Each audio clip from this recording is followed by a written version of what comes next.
da igreja se colocar de pé, nesse momento nós já vamos ouvir a palavra de Deus. Convidar aqui o pastor William para fazer aquilo que Deus colocar em seu coração. Pastor William.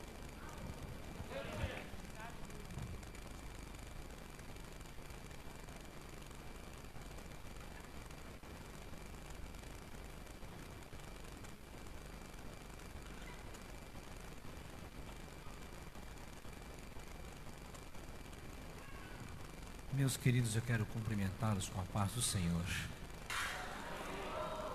Por gentileza, tomem seus assentos.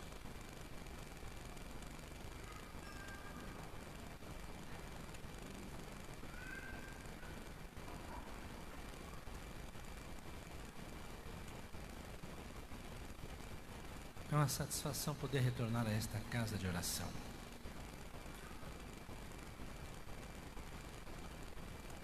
É impossível para mim vir aqui e a cada vinda não me vir uma avalanche de memórias e de emoções.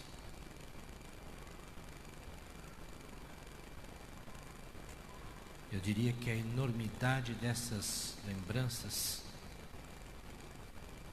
remontam sim ao meu pai, Pastor Rivaldo. Também tive cá as minhas experiências nesta casa.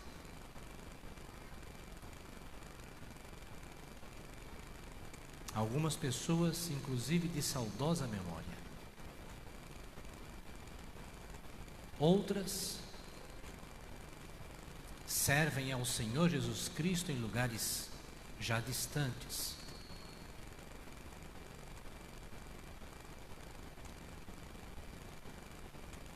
Talvez seja uma das igrejas mais difíceis para mim, pessoalmente, de se pregar.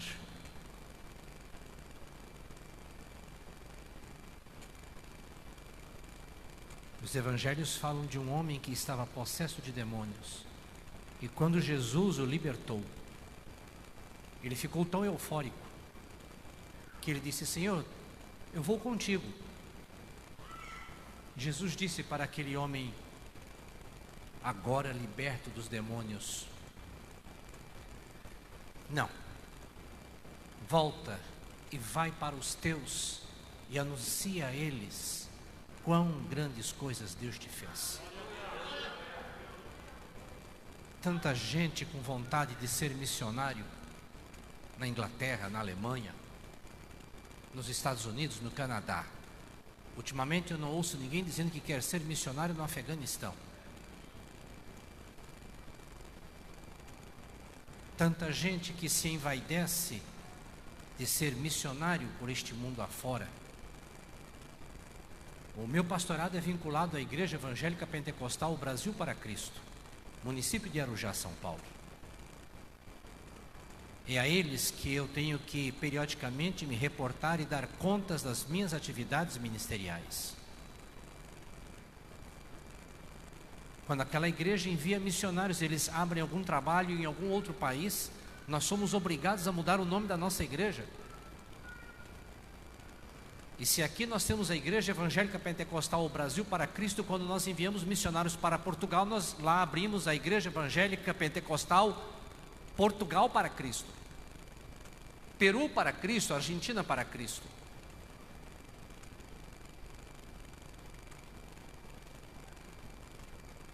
Mas o campo missionário mais difícil e que menos nos envaidece é quando Jesus diz: vai e prega para os teus. Porque pregar no Afeganistão é relativamente mais fácil, porque ninguém me conhece, ninguém sabe dos meus defeitos, ninguém sabe da minha trajetória de vida. E se eu chegar lá dizendo em afegão ou em qualquer língua que Jesus é maravilhoso e faz milagres, está tudo bem. Mas quando eu vou pregar na minha casa, onde as pessoas sabem quem eu sou e por onde andei e o que fiz, sabem dos meus erros, ah não, Jesus, não me mande para os meus. Poxa vida, Jesus, gosto de estar com vocês, mas me é muito mais confortável ficar sentado ouvindo-os e observando-os.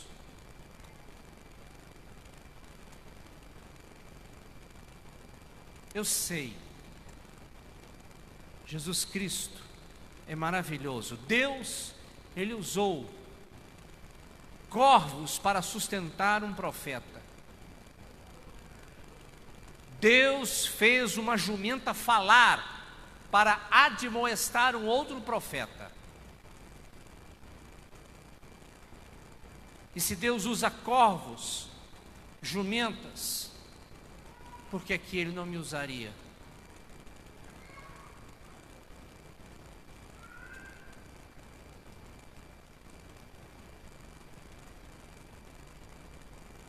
Tremo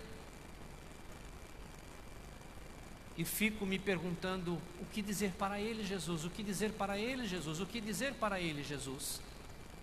A carne nos tenta e nós queremos chavões, palavras bonitas, e ficamos procurando na Bíblia Sagrada um texto novo que ninguém nunca tenha lido, os ineditismos, as novas teologias, para impressionar. Não é errado, mas eu não posso colocar isso acima do propósito de Deus na minha vida e na vida de vocês. Eu não vim para dar espetáculo. Nós não estamos no meio de um show. Este lugar santo não é um palanque. Eu aqui estou como servo do Deus Altíssimo e falo em nome do Senhor Jesus Cristo. Eu lido com a palavra de Deus. Numa reunião de ministério lá em Arujá, eu falei para os pastores: pastores, é muito sério o que nós fazemos. Nós nos colocamos numa tribuna sagrada e abrimos uma palavra sagrada para falar acerca de um Deus único, o Todo-Poderoso, para pessoas, e muitas pessoas vêm para a igreja já decididas a dar cabo da vida, e às vezes uma palavra que nós dizemos, só aceleramos o processo. Nós estamos lidando com vidas. Eu não transformo vidas. Eu não tenho o poder de abrir portas para você e nem de curar você, mas eu conheço alguém que abre portas e fecha portas. É em nome dele que eu quero falar com vocês esta noite. E eu tremo muito mais, não é por causa das lembranças desta casa, mas porque falar em nome do Deus Altíssimo é algo que vai muito acima da minha capacidade. E se não for o Espírito Santo, eu não posso falar e nem fazer nada. Foi feliz o irmão quando ele estava cantando há pouco e dizia que ele não pode fazer nada. Mas da mesma maneira que eu sou dependente de Jesus Cristo para falar a vocês, vocês também são dependentes de Jesus Cristo para ouvir a Ele. Então abra sua Bíblia junto comigo no livro de Mateus capítulo 12.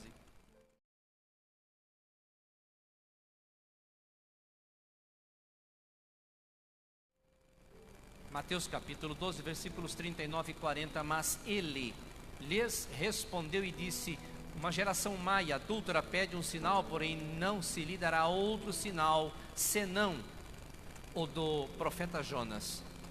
Pois, como Jonas esteve 3 dias e 3 noites no ventre da baleia, assim estará o Filho do Homem 3 dias e 3 noites no seio da terra. Ariana, minha filha, Marília, minha mulher, vão dizer: ei, você estava pregando esses dias e você disse que não era uma baleia. Acabamos de achar, é uma baleia. Você estava errado. Mas quando eu recorro aos textos gregos, essa dificuldade que nós temos de falar em vários idiomas, porque muitas palavras que estão em outro idioma não encontram correspondentes na língua portuguesa.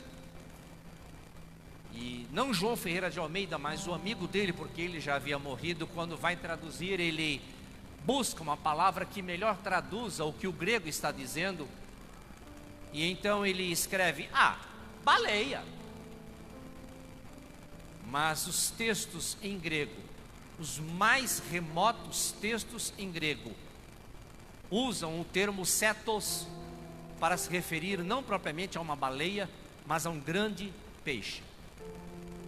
Nós não vamos aqui ficar discutindo essa noite se era uma baleia ou não era uma baleia. Eu prefiro dizer que era um grande peixe, que podia ser uma baleia. E Jesus Cristo está lembrando da experiência de Jonas, o filho de Amitai. Esse menino, ele foi profeta em Israel, no reino de Israel, durante o governo de Jeroboão II. O império assírio vinha se expandindo e crescendo de uma forma formidável. E ele estava sendo profeta de Deus no meio de uma nação corrompida por más políticas, por interesses escusos, por corrupção, pela mentira, pela idolatria, por más alianças.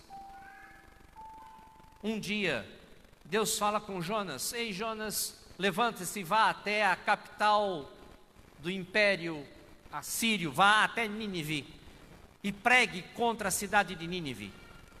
Os textos do livro do profeta Jonas diz que a cidade era muito grande, contavam-se 120 mil homens, não se contam nisto mulheres e crianças.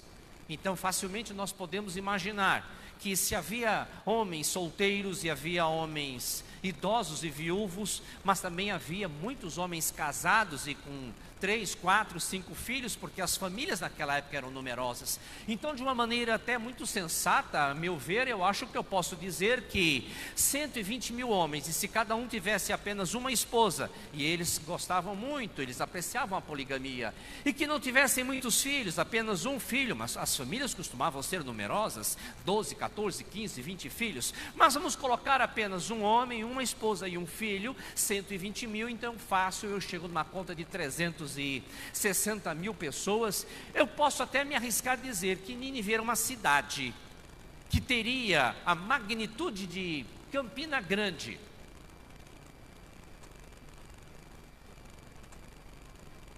Então eu saio do ligeiro e vou até Cuités, e de carro eu consigo, com esse trânsito meio chato de Campina Grande, eu consigo fazer esse percurso agora, acredito eu, em 35, 40 minutos. Os textos do livro do profeta Jonas diz que era uma caminhada de 3 dias, porque a cidade ela era formada por o que nós chamamos de sequestros, um pouco de casas aqui, e agora aqui um descampado, e aqui um pouco mais de casas, e aqui um terreno vazio, e ali um pouco mais de casas. Era uma cidade descontínua, e que para você percorrer a cidade de Nínive toda, de norte a sul, ou de leste a oeste, de uma extremidade a outra, eram 3 dias de caminhada. E você pregar pelas bordas da cidade é até fácil, porque se alguma coisa der errado, você sai correndo. Mas você entrar 3 dias e passar pelo meio da cidade, sabendo que conforme você avança, os perigos, as ameaças podem ser maiores na sua vida. Porque quando a gente começa um projeto, mas nós estamos lá na beira da praia, é fácil, mas avançar pelas costas da Normandia contra o exército alemão. Um soldado norte-americano, ele fez o relato do desembarque das forças aliadas no dia D, e ele disse que enquanto eles estavam nas balsas, estava tudo bem, ouviam o silvo das balas. As balas passavam, mas estavam protegidos. Mas quando chegaram à praia, que abriu-se a barcaça e eles desceram, eles viam o chumbo incandescente das balas, as metralhadoras nazistas que vinham na direção deles. E ele escreve no seu diário que quanto mais ele avançava, mais intensa era a chuva de chumbo incandescente contra eles, e caía um amigo, caía outro, e ele tentando se esquivar. É assim na vida, sabe, pastora? Porque enquanto você está lá atrás, é pouco chumbo, mas conforme você quer avançar, aí é quando começa a chuva de chumbo grosso na sua vida. E se você não quer levar tiro, fique lá atrás. Mas se você não se conforma em ficar lá atrás, e você quer avançar e ser dos primeiros, prepare-se para muito chumbo grosso na sua vida. Não dá para ficar pelas beiradas de Nínive, nós temos que avançar 3 dias pelo meio da cidade, porque nós temos um Deus que disse: levanta-te, vai e prega naquela cidade. Outra coisa também que eu fico admirado com Jonas é porque eu fico preocupado em fazer um esboço. Eu estava até rabiscando umas coisas, mas não serve. Não. Eu ainda fiquei discutindo com Jesus: Jesus, pelo amor de Deus, me deixa usar, me deixa. Deixa não. Então eu me levanto tremendo, o que é que eu vou dizer para essa gente? E eu fico procurando palavras bonitas para impressionar vocês, para agradar vocês, para que vocês possam rir um pouquinho. Quem sabe eu consigo até um convite para retornar nesta casa de oração. É a minha vaidade. Mas o esboço que Jesus Cristo deu para Jonas: ei Jonas, está aqui o esboço do sermão.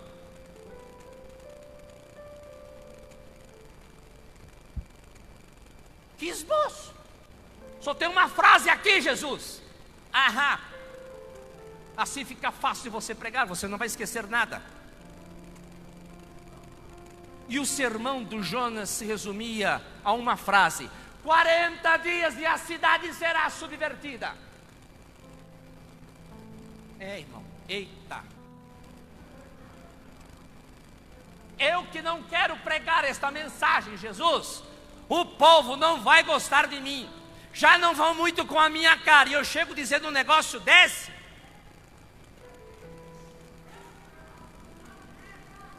Nós estamos acostumados com uma teologia deturpada, brincamos com as verdades do Evangelho, desenvolvemos nos nossos púlpitos não a simplicidade do Evangelho do Reino, mas fazemos verdadeiras palestras motivacionais.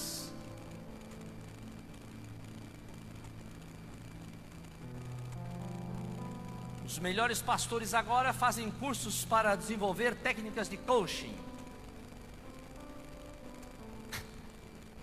Aonde que nós vamos parar, meus irmãos?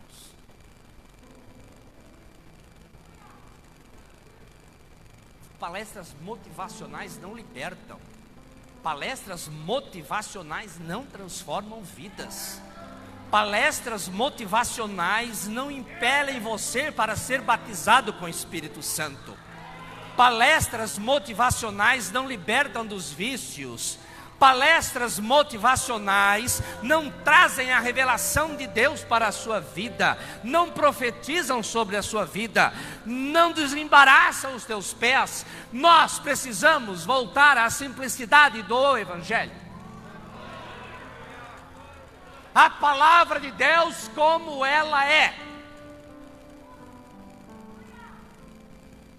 Eu não sei exatamente como Jonas se sentiu em relação a isso.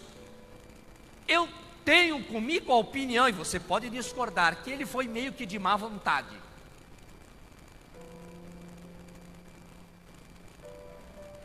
« 40 dias vai ser tudo destruído. 40 dias vai ser tudo destruído. 40 dias vai ser tudo destruído. Fala para fora, Jonas. Eu digo isso, pastor, não é porque eu gosto de ficar especulando na Bíblia, não. É porque quando ele termina os 3 dias, ele sobe ao monte e senta com uma cara de descaso e fala: agora eu vou ficar aqui de camarote para ver a destruição. Então está provado que ele não tinha um pingo de comiseração, nem de amor, nem de sentimento nenhum, por nenhuma daquelas pessoas.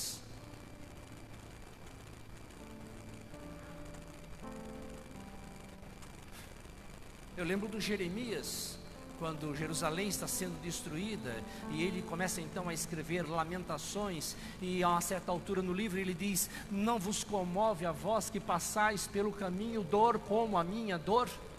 Ele estava profetizando, na verdade, ele estava falando era de Jesus Cristo na cruz, porque as pessoas passavam indo de Jerusalém para fora e vindo de fora, entrando em Jerusalém, e Jesus estava lá estatelado na cruz, mas as pessoas passavam como se estivesse passando por um poste.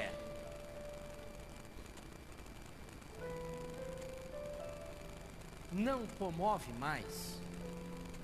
João 3,16, nós não queremos ouvir mensagens. Eu lembro do pastor Carlos Alberto Quadros Bezerra, ele disse que João, apóstolo João, ele gostava muito de pregar sobre amor. É verdade que o que eu vou dizer aqui agora é mais ilustrativo. Diz que o João gostava muito de falar sobre amor, e toda vez que ele ia na igreja, ele falava sobre amor, amor, amor, amor, amor, amor, amor. E um dia o grupo de mocidade da igreja lá do João se reuniu e pediram uma reunião: vem cá, pastor. E quando o pastor veio, o João, a juventude disse: ei, pastor, pelo amor de Deus, toda vez que a gente vem para o culto, o senhor fala sobre amor, amor, amor, amor, amor, amor, amor, amor, amor. O senhor não tem nada novo para dizer para nós, não? Estavam enjoados da mesma mensagem. Então o apóstolo João, ele disse: um novo mandamento vos dou, que vos ameis uns aos outros. Eu pensei que ele ia dizer algo novo, mas, meus irmãos, a Bíblia não tem nada de novo. Não existem ineditismos na Bíblia. Eu não preciso garimpar na Bíblia versículos que vocês nunca leram. O que eu preciso é que Jesus, que está aqui esta noite, Ele tenha misericórdia de mim que falo e de vocês que ouvem. Eu, para que eu consiga comunicar a palavra de Deus, e vocês para que recebam a palavra de Deus. E nada disso passava pela cabeça do Jonas, porque a teologia missionária do Jonas era totalmente diferente. Eu acho que Jonas iria se dar muito bem nas igrejas de hoje, por causa dessa malfadada teologia dele, de indiferença, de desamor, de mensagens de liquidificador, mensagens mastigadas, prontas, mensagens que só dizem: o Senhor é contigo, varão valoroso.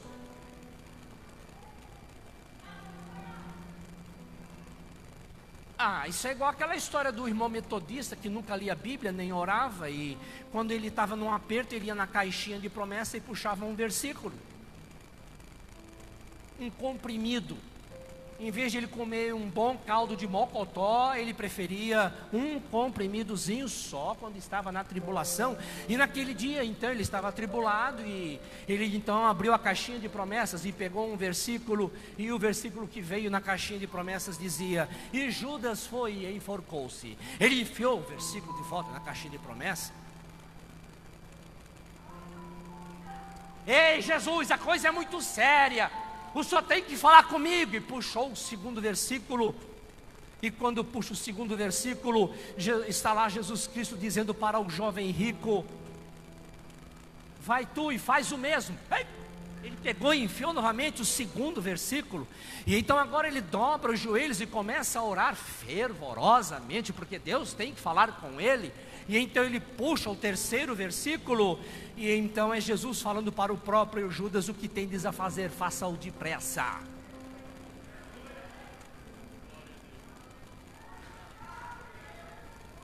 Um evangelho de caixinhas de promessas, seletas bíblicas.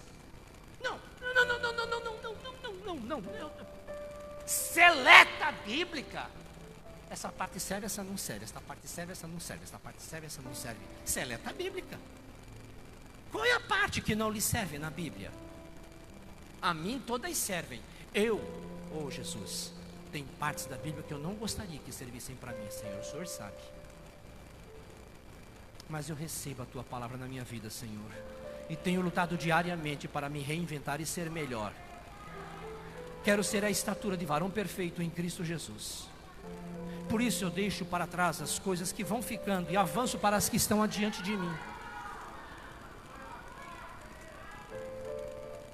Ah, Jonas, por que desse jeito? Jonas.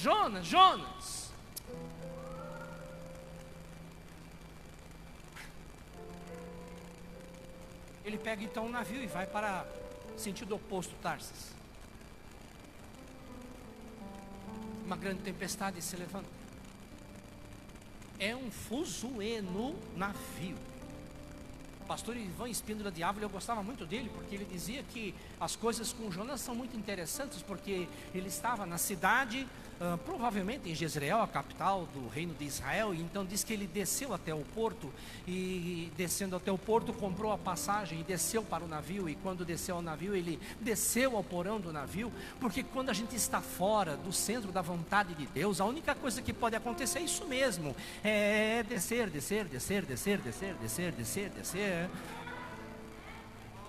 Muito bem, ele vai até o porão do navio, dorme, vem a tempestade, e ele está tão mortificado, ele está tão insensível, tão sem consciência, tão desconectado da realidade circundante, que ele nem se dá conta o que é que está acontecendo.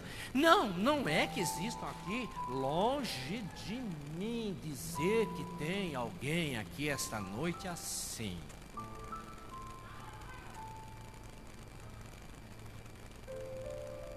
Não, eu não estou dizendo isso.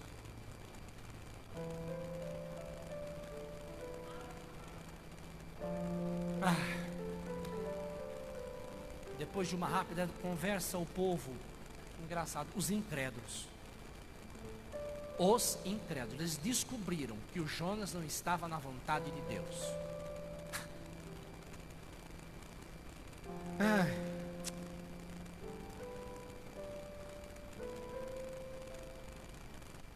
Jogam Jonas para fora do navio. A tempestade cessa. E Deus envia a tal da Marília. Você que fica me criticando porque eu disse que não tinha baleia. A baleia apareceu.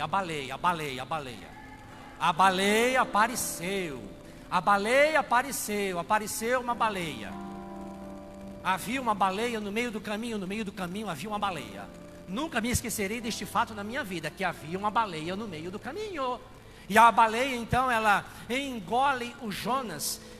Mas é um negócio complicado, porque esse pessoal, eles eram bons de mira, ou essa baleia era muito esperta, porque no meio da tempestade, com tanta água que a baleia podia engolir, e a baleia engole o profeta, porque o profeta foi jogado no ponto certo, a baleia estava no ponto certo.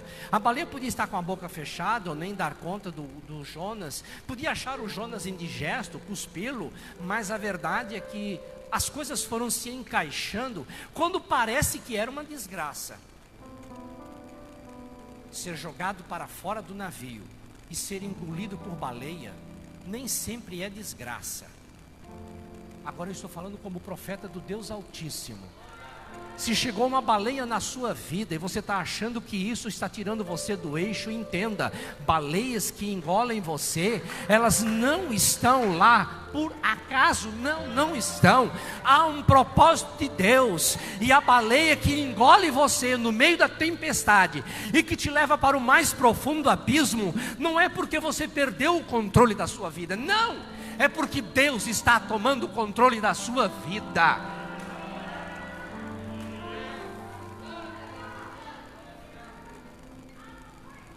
Não, as lutas, as tribulações, as angústias, as perseguições, as acusações, as incertezas, os temores, os joelhos desconjuntados, são eles que te levam ao eixo da sua vida, ao lugar que você deveria estar, ao lugar do qual você nunca deveria ter saído. Você saiu, mas Deus tem baleia para a sua vida, para te trazer de volta ao ponto aonde você deveria estar e que Ele havia determinado para a sua vida.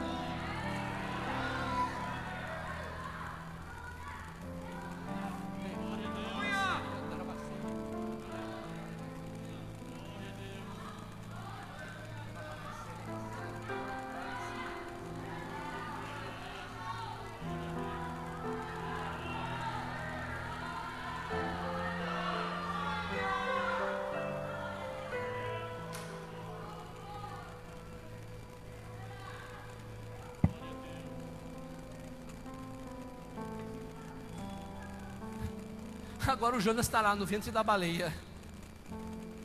Agora ele vai orar. Pode orar. Pode clamar.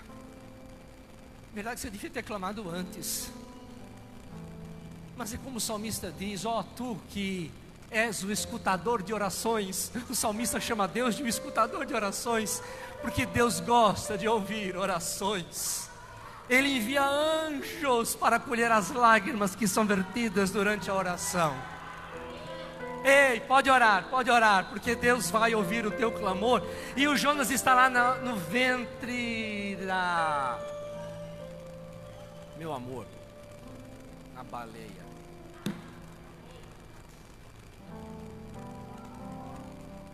O Jonas vai orar. E tem uma parte lá da oração do Jonas que eu me admiro, porque ele fala assim: Senhor, eu estou com algas enroladas na cabeça e a ti clamo. Meu irmão, orar com alga enrolada na cabeça é um negócio complicado. Você não vai entender, né? Eu vou explicar rapidinho para você. Sabe quando é que a gente ora com alga enrolada na cabeça? A gente ora com algo enrolado na cabeça quando você dobra os joelhos e quando você começa a orar aqui, nesta casa de oração. Senhor, meu Deus, eita, panela de pressão, será que eu desliguei? Ó meu Jesus, tu, Senhor, que estás aqui. Meu Deus, como é que eu vou pagar aquela conta da Energisa? Meu Deus, tu que estás aqui essa noite, obrigado, Senhor. Será que eu vou conseguir um novo emprego? Algas na cabeça.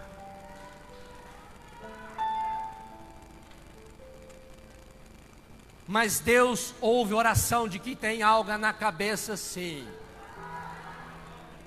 E conforme Jonas vai orando, as algas vão se desenrolando da cabeça. E a última parte da oração de Jonas é: eu tornarei a entrar na casa de Deus. Ou seja, eu vou sair da barriga do grande peixe.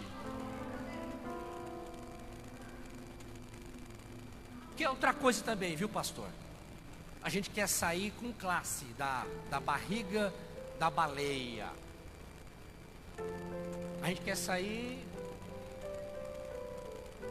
como se estivéssemos viajando de primeira classe. Queremos sair da barriga da baleia com um tapete vermelho, passando pela sala VIP. A imprensa tem que estar reunida para nos entrevistar. William, como é que foi a sua viagem na barriga da baleia? O Jonas, ele foi vomitado pela baleia na praia. Agora, você pode discordar de novo de mim, mas aquela baleiona, aquele peixão grandão, daquele jeito, como é que ele vai chegar no meio de umas marolinhas e vomitar o Jonas e voltar? A baleia ia encalhar. Então, sinceramente, eu acho que quando diz que vomitou na praia, vomitou uma certa distância da praia e o Jonas teve que dar umas braçadas para chegar na praia. Eu estava numa enrascada, porque eu mal sei boiar. Como é que eu ia ser vomitado da baleia e chegar na praia?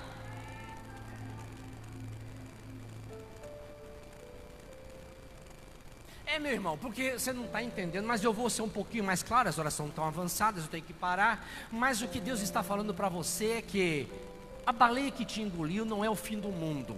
A baleia que te engoliu é porque Deus está tomando sim a direção da sua vida, e Ele vai te trazer ao eixo em que você nunca deveria ter saído. E não somente isso, mas isso também demandará de você umas braçadas, algum esforço, para que você chegue são e salvo na praia. Eu já sei o fim da história, está lá em Apocalipse. Eu li o livro todo, e o livro diz que no fim tudo vai dar certo. Pare de se lamuriar, pare de se lamentar, pare de chorar, pare de se angustiar. Deus está no controle. Ele vai te levar ao lugar certo.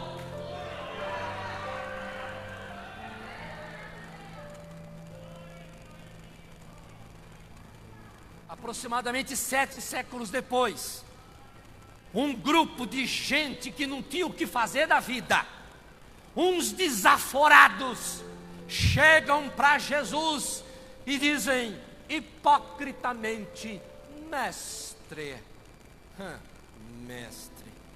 mestre. Olha que coisa bonita essa verborragia. Porque não se faz pregação com palavras bonitas. Me lembra Graciliano Ramos, em Vidas Secas. Diz que o personagem, o dono da cachorra-baleia, ele ouvia os outros falarem palavras bonitas, e ele então andava pelo sertão a seca, e ele andando pelo sertão tentando repetir o que ele tinha ouvido, mas ele não sabia o significado das palavras, então ele repetia as palavras a esmo. Todavia, entretanto, porém, contudo, senão entre mentes.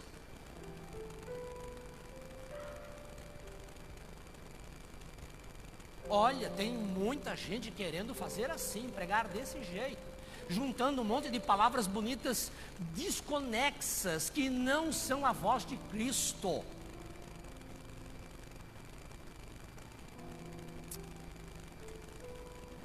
Mestre, quiséramos, olha que conjugação preciosa do verbo querer.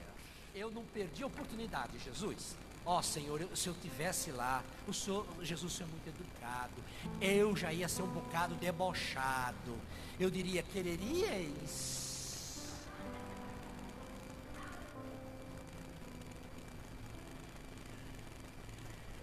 Mas Jesus, quando eu começo a ler o que foi que o Mateus disse que o Senhor disse: Jesus, eu sou mais polido, Jesus, porque diz aqui que Jesus respondeu assim para eles: geração má, adúltera,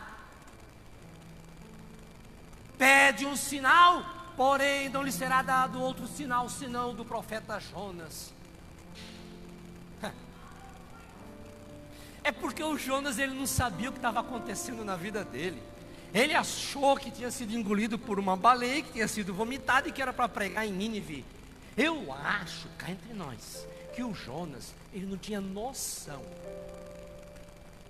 que ser engolido pela baleia e ficar 3 dias e 3 noites na barriga da baleia era um testemunho de algo que ainda estaria para acontecer 700 anos depois. E Jesus fala assim: como Jonas esteve 3 dias e 3 noites no ventre da baleia, assim estarei eu 3 dias e 3 noites no ventre da terra, mas eu me levantarei, assim como Jonas foi levantado. Ei, eu estou encerrando agora.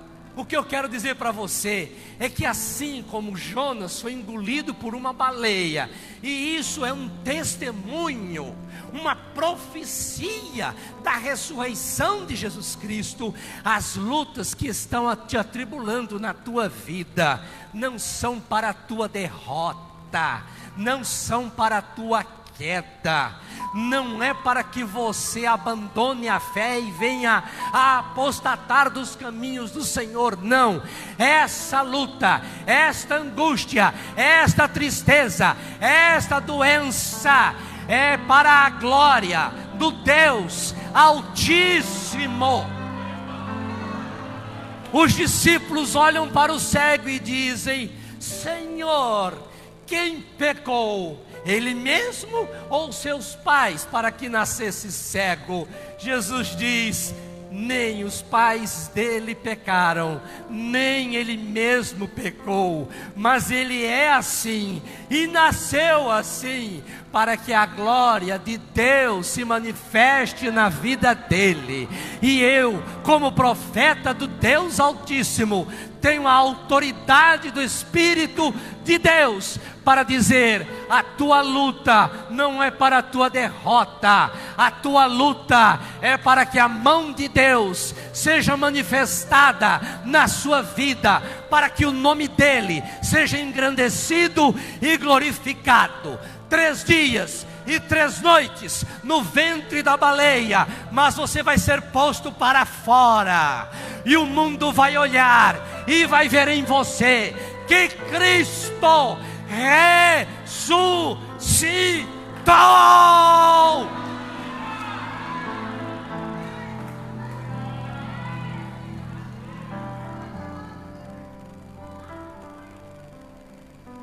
Jesus, me dá licença. O esboço é tão bonitinho que eu vou guardar para tentar usar em outra hora, viu?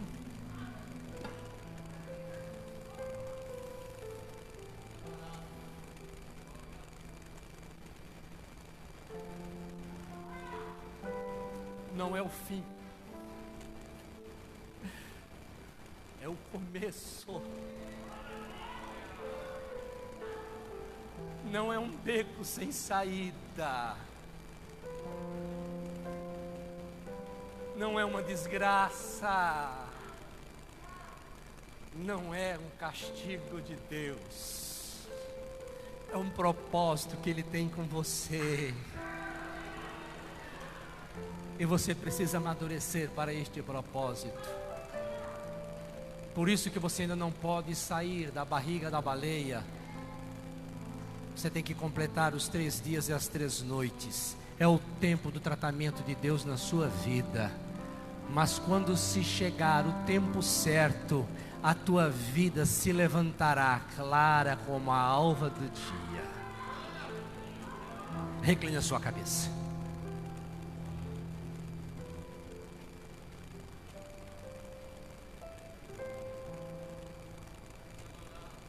Jesus, eu quero te agradecer. Que privilégio, Jesus, ter essa sensação de dever cumprido. Que alívio, Senhor, saber que eu não fui impedimento para que o Senhor falasse conosco esta noite. Eu até me arrisco, Senhor, a me alegrar também por eles, porque eu tenho a impressão que eles ouviram a Tua palavra. Eu tenho a sensação, Senhor, que Tu tocaste os corações esta noite e eles foram receptivos à Tua voz. Eu me arrisco a dizer, Senhor, que até existam agora corações que estão tremendo, joelhos que estão tremendo. Eu acho que eu consigo até ver, Jesus, alguns olhos marejados de lágrimas. Não é de tristeza, mas é porque eles vieram buscando uma palavra de alento, e Tu falaste diretamente à vida de algumas pessoas esta noite. Jesus, traz essas pessoas ao eixo certo. Senhor Jesus, que não haja impedimento de espécie alguma, nenhuma força eficaz que possa fazer com que eles se desviem mais e mais. Não. Antes, Senhor, que o milagre da ressurreição aconteça na vida dessas pessoas e o Teu nome seja glorificado nessas vidas. Pai, é o que eu Te peço, em nome de Jesus, e agradeço. Deus abençoe vocês.